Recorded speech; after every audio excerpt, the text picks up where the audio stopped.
Good morning viewers. ഇന്നിപ്പം 18 ജൂണായി. ഇന്ന് രാവിലെ നിഫ്റ്റി നല്ലൊരു മൂവ് ചെയ്ത് സ്ട്രേറ്റ് അവേ അത് ഷോർട്ടിങ് ചെയ്ത ആൾക്കാർ. ഇന്ന് ഞാൻ കാണുന്ന ഒരു നിഫ്റ്റി ലെവൽസ് കാണുന്നത് ഓൾമോസ്റ്റ് നിഫ്റ്റി ലെവൽസ് കാണുന്നത് 24,700 24,900 സോണിലാണ്. സോ 24,900 ഞാനത് സെല് ചെയ്യാൻ വിചാരിക്കുന്നത്. അതുപോലെ 24,700 റേഞ്ചിൽ അത് ബൈ ആയിട്ട് എനിക്ക് തോന്നുന്നത്.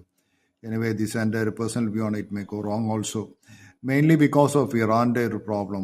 ഇറാനിൽ ഞാൻ ഇന്നലെ ന്യൂസ് വായിച്ചു. ഇറാനിൽ US പ്രസിഡന്റ് ട്രംപ് പറയുന്നത് immediate evacuation of all people from Tehran, so they are likely to bomb Tehran. ഇതൊക്കെ അട്ടർ നോൺസെൻസ് ആണെന്ന് എനിക്ക് തോന്നുന്നു. കാരണം നിങ്ങൾ ആലോചിച്ച് നോക്കും, നാളെ ഇപ്പം പാകിസ്ഥാൻ ഇന്ത്യൻ ആക്രമണത്തെ പാകിസ്ഥാൻ പറയുന്നത് ഇന്ത്യ ഗവൺമെൻറ് ഈ ബോംബെയിലുള്ള എല്ലാ ജനങ്ങളോടും പറയും, you just get out from evacuation Bombay എന്ന് ചെയ്തോ.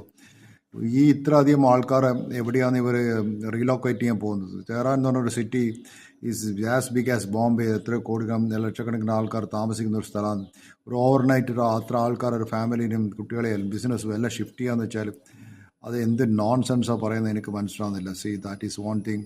സെക്കൻഡ് തിങ് എന്ന് വെച്ചാൽ ഇറാൻ്റെ ഒരു വലിയൊരു പ്രശ്നം എന്ന് വെച്ചാൽ ഈ കമാനിയുടെ ഇന്നർ സർക്കിൾസുള്ള എല്ലാ കമാൻഡിനെയും അവർ അസാസിനേറ്റ് ചെയ്തിട്ടുണ്ട്. സോ അയാൾക്കിപ്പം ആരും അഡ്വൈസ് ചെയ്യാനില്ല എന്ന് കേൾക്കുന്നു.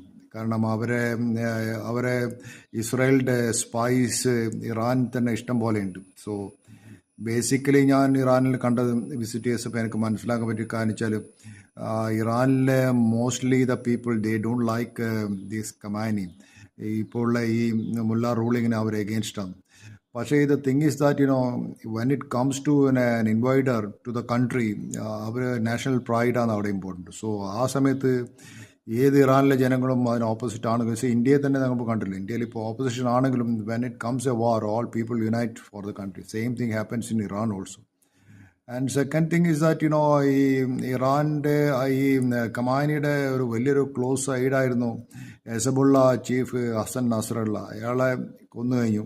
അതുപോലെ ഈ was very close to Iranian leader. Also വേറൊരാളെന്ന് വെച്ചാൽ Syrian president Bashar al Assad ആയിരുന്നു.